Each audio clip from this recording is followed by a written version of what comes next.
What's up everyone, Headquarters here, and today you join me for episode 3 of Dark Souls 3. So last time we came into the Chainlink Shrine, which is a familiar location to fans of the Souls series. It featured quite heavily in Dark Souls 1. As you may remember, it's the sort of starting... Examine. A seed of a giant tree is yet to fall. Oh, so here's the giant trees from Dark Souls 2. You can get some memories of giants, maybe, again, I'm not sure. Here's what is probably going to be a locked door. It's locked. Thanks Dark Souls, you continue to defy expectations. If only we had a thief master key, that'd be useful. Which used to be one of the starting items that you could get in the game, and it'd give you sort of access to places. Or you got it if you were a thief, you know, they get given that at initiation to the Thief Guild of Thieving. In the very first lesson of Thieving 101, actually they get that. And so they can get pretty much anywhere, and if you don't have that, you've got to find the requisite key, don't you? So I'm just wandering around the Chainlink Shrine. It's quite reminiscent of the Nexus from Demon Souls, which I think I remember. I have read a bit about Dark Souls 3. I think it's less like Dark Souls 1, in that Dark Souls 1 was just a big open world, and you traversed it and you opened up these shortcuts, and the bonfire will deliver thee to Lothric. Great. And the game just became this network of pathways and routes that became ingrained in your memory, and that was what was great about it, was that you were linking up these places that you knew, and you eventually just became so familiar with the landscape, you knew exactly where every enemy was, what every route, where if you needed to get somewhere, how to get there the quickest, and just all of that. Whereas in Demon Souls you had a variety of different worlds that you got to from the Nexus, and they were all very different. I mean, Dark Souls covered a whole range of different places too. But Chainlink Shrine is pretty, so we're going to talk to these people. They usually have great things to say. Ah, another one roused from the sleep of death. Well, you're not alone. We unkindled are worthless. Can't even die right. Gives me conniptions. I don't know what conniptions are, sorry. You speak in very strange tones. But we are talking true legends with the metal to... I'm a true legend, mate. I'm gonna link the fire. I love fire. Okay, I've learnt. Don't you think? You are very... Oh! Yeah, Dark Souls characters do love to laugh. They're all very downtrodden. What a sick joke. Yep, yeah, it is. Asking us to seek the Lords of Cinder and return them to their moulding thrones. Oh, so these are their thrones. This is true legends. So that's where we've got to bring the main bosses of the game back. Oh, I'm loving this. It's got all twisty-turny passageways, and a big drop with no ladder back up. So I'm not going to jump down there because I'm going to get lost. I'm going to go talk to this person. You look like... Oh, hello. Who treads across thin air? Secret? Yes. Oh, well, there's loads of people here to start with.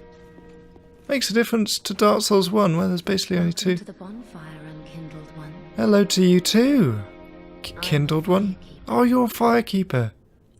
I tend to the flame. Yeah, so they're really interesting characters in the lore of Dark Souls. Now, I'm not the most knowledgeable on the lore of Dark Souls, and as I mentioned in the previous episode, I do recommend Vati Vidya as a source for that. All the Dark Souls wikis, very good too. But firekeepers sort of tend to the fires, for bonfires and stuff.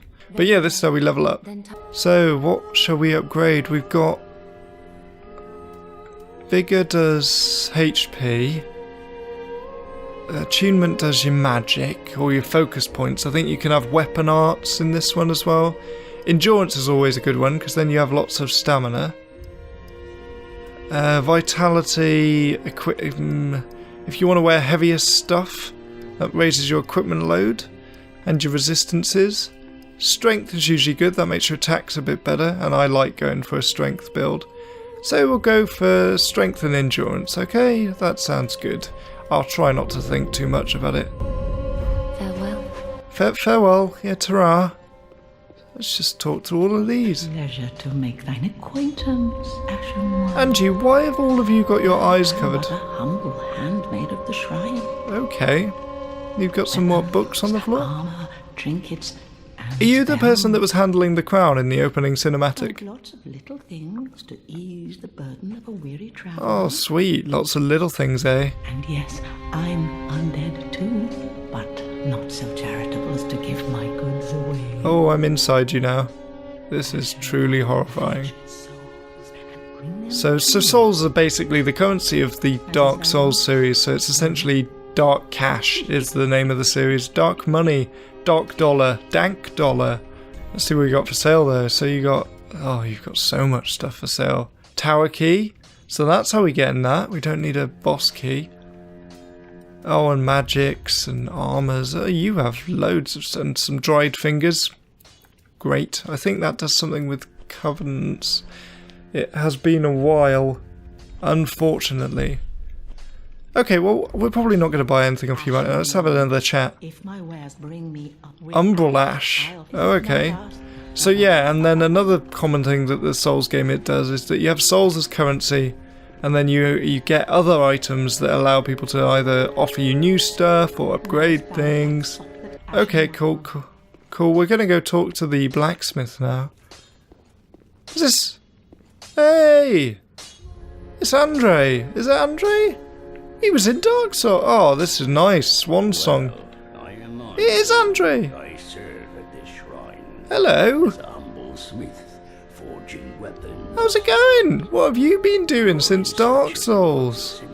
You got buff. Toilsome journey. You got muscle now, Andre. You've been banging that anvil, have you? I'll bet. Yeah? You joined the gym? Such as You got it for $50. Wow, cheap at the price, Andre. Cheap at the price. But you know, just look at that back. You seeing anyone? I'm free. Not that I'm defined by my, but you are so muscly.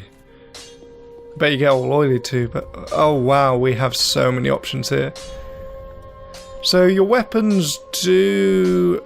You can level the weapons up, and then there's certain special weapons which you don't level up or they don't scale with your level, and there's whole layers of stuff. As you can see, there's a load of numbers, which can be quite daunting, but you can usually get through it alright.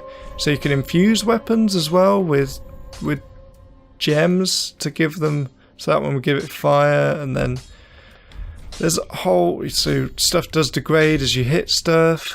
Ala Estus. So the Ashen Estus Flask, I think, restores your focus points, which is your magic or your weapon arts, and your Estus Flask, normal Estus Flask, is sort of your health potions, and you can change how to allot them. So if you want to go like full magic, you can do that.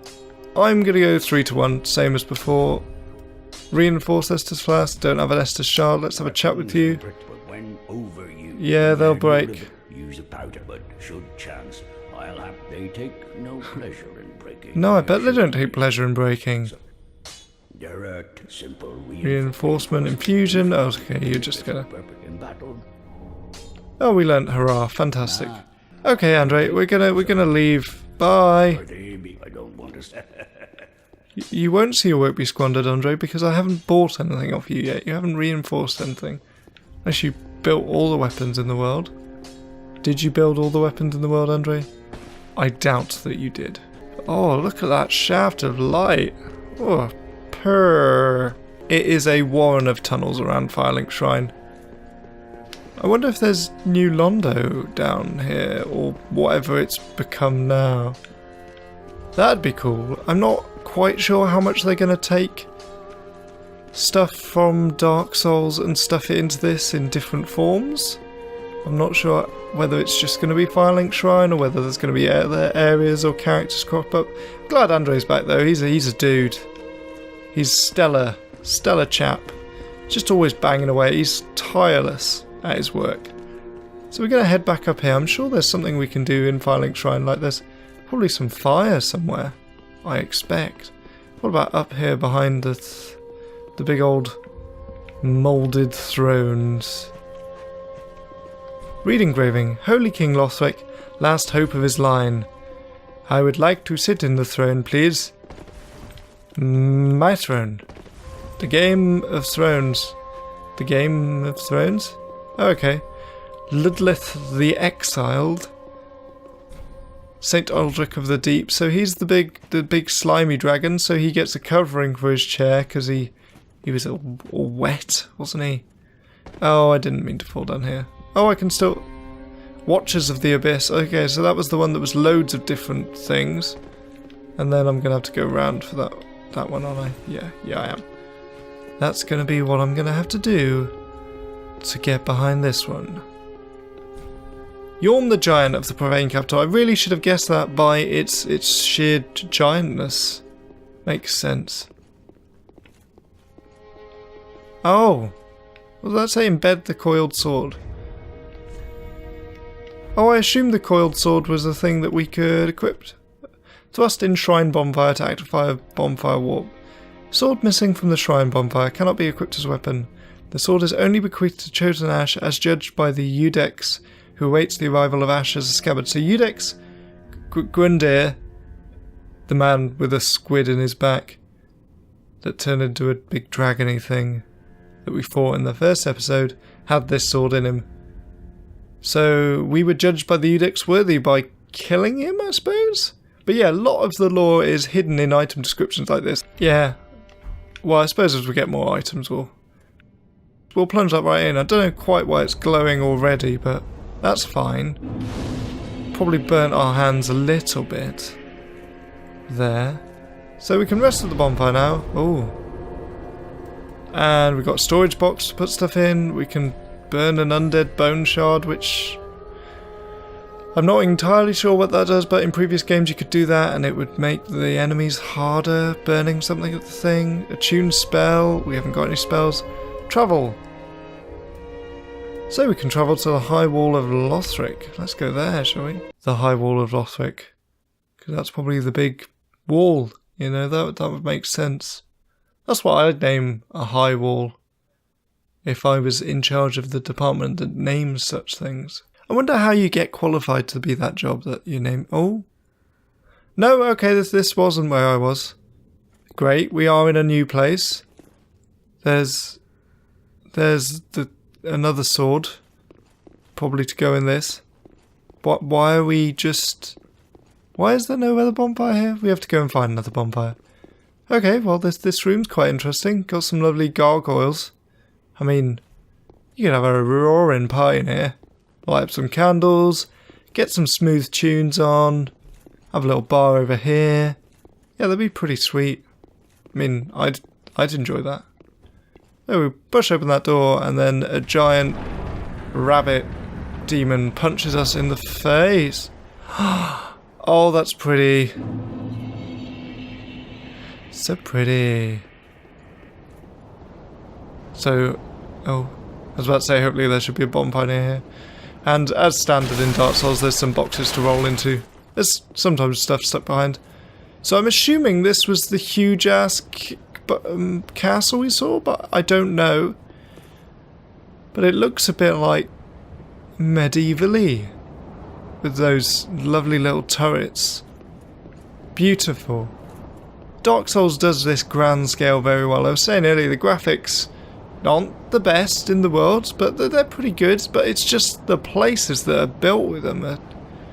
I don't want to say second to none because it'll make everyone angry, but they're just impressive. That's the word for them, I think. So now that we are at the High Wall of Lothric, where people grow in trees, apparently. Don't grow in trees. Why are you... Okay, that's weird, guys. Stop it. And I can hear someone squealing. Oh, great, there's loads of praisey things. What are you all praising? Probably the boss that I'm going to have to go kill. Phantom. Great, thanks, message. Yeah, more often than not, the messages are trolls in Dark Souls, but some of them are helpful. So we're going to light this bonfire. Oh, that was a loud noise in my ears. And we'll rest at the bonfire, which should hopefully save our game on the high wall of Lothric. But lovely. So, I hope you all enjoyed the video. That was episode 3 of our Dark Souls series. Do let me know if you're still enjoying it, if you enjoyed our wander around Firelink Shrine, if you'd like me to get a bit of a move on more than chatting about general stuff.